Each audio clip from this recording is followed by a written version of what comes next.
Hi guys, welcome to Life's Traction Control.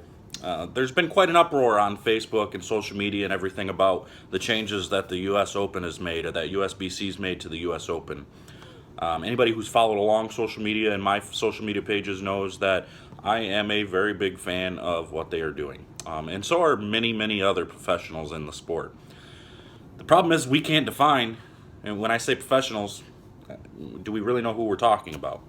We can't definitively say who's a professional and who's not at this point. Everybody knows, who the best bowlers in the world are compared to your league bowlers. Everybody knows that. But in the rules, we can't definitively define who the professionals are versus the amateurs. So that's one of the biggest problems. So we have a situation in bowling where people think that they should just be able to pay their $500 and be able to just go bowl bowling's biggest event no matter what, because that's how it's been. That's for the most part. There's been times in the past where the US Open and many other events used to have qualifiers and everything, which was the right thing to do. Why we went away from that, I'm not entirely sure. Maybe it was a money thing, maybe it was a sponsor thing. I don't know what it was. More than likely it was a sponsor thing. But it took away from the integrity, the prestige of what the events really mean. So we were losing respect in bowling by making it a come one, come all type of situation, to where any amateur could just bowl in any event ever, and there would be no repercussion for whether they can make money or not. They could win the tournament, and sure, they don't get credited as a PBA title, but they still get that money, whereas in golf, I know everybody says you can't compare golf to bowling. Not true. Golf is exactly like bowling. Their model, we should be following their model to a T. I don't understand why we're not. Look at all the individual sports. It's all the same thing. Everybody has a tiered system to where you have to move up in the ranks through those tiers to even get to the national stage. Why is bowling any different? That doesn't make sense. Bowling should be a three-tiered system to where our regional program are two tiers. You have tier 1 regionals and tier 2 regionals. You have to qualify through tier 1 regionals to get to tier 2 regionals. And then you have to qualify from those tier 2 regionals and get invitations and selections and be in tier 2 to even try to qualify for tier 3 or national events. Why are we any different? Why is it that we can just go and pay $500 and go bowl with Pete Weber, Jason Belmonte, EJ Tackett, Sean Rash, all of the best bowlers in the world? Why should we be able to just go out there and bowl with them? I can't just go pay my $1,000 entry fee to the Masters and say, you know what, I hope I get crossed up with Rory McIlroy. It doesn't happen. That's not how it goes. I can't just go sign up for the Wimbledon and say, I'm going to go play against Nadal or Federer or whoever. It doesn't happen that way. You can't do that. You have to move up through the ranks to even get the chance to qualify for those events. Why is bowling different? It doesn't make sense to me. So here's what I'm proposing. And bowling should be able to get to a situation to where it can travel and it can be in one of the biggest things, and this is credit to Billy Eitzel. He makes a really good point. One of the biggest reasons why bowling doesn't have a following is because fans don't have anywhere to go. In bowling centers, there's no room for people to spectate, to watch.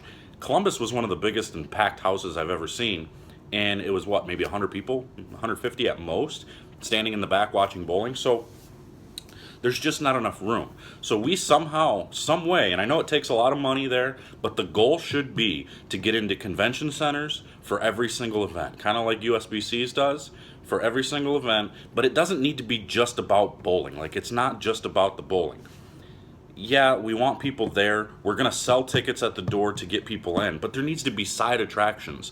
The PBA Players Committee actually had this conversation at the meeting, and they said, you know what, there needs to be side attractions to let people have fun, let people have a good time, let them have a reason for being there, not just to watch bowling, because let's be honest, not everybody just wants to go and watch bowling. They're not like you and me. They don't want to just go to a bowling center and just watch people throw balls down the lane and knock pins down.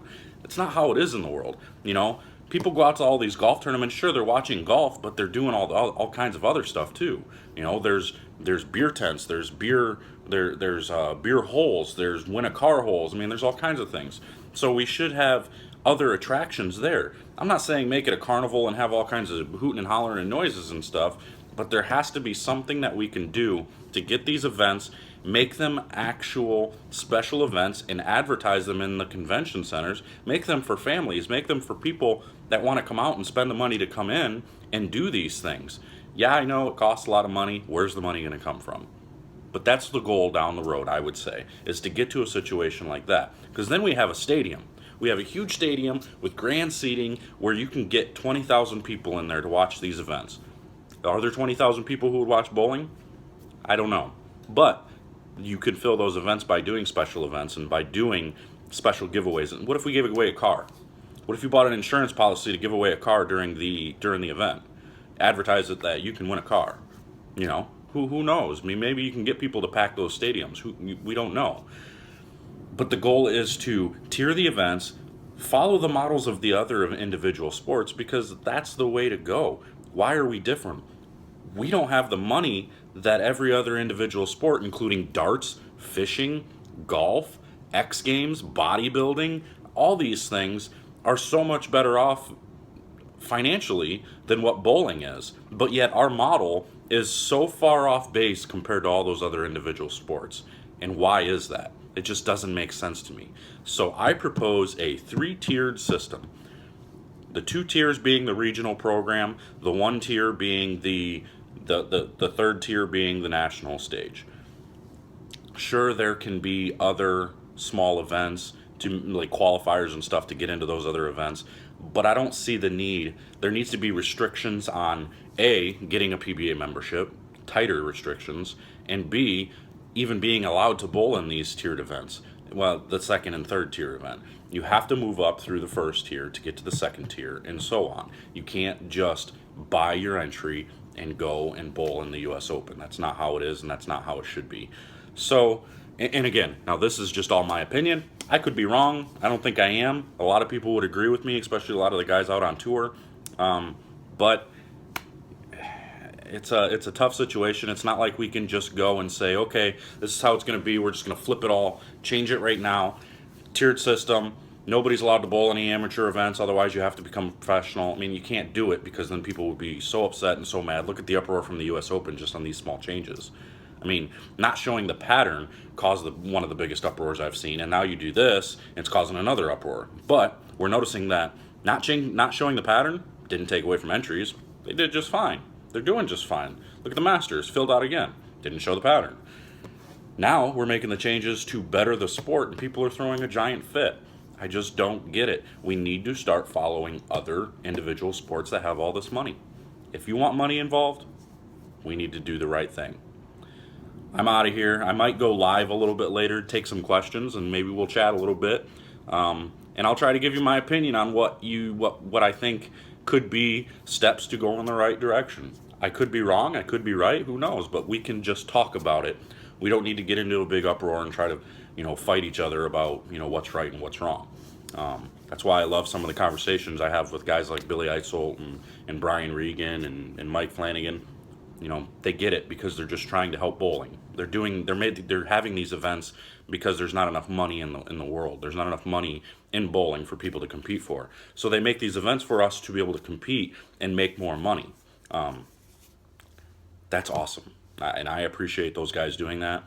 I just don't think it's the right direction we need to go. I think there needs to be steps taken, just like I just stated. So until next time, guys, I'll let you know when I go live. But this is Life's Traction Control. Adios.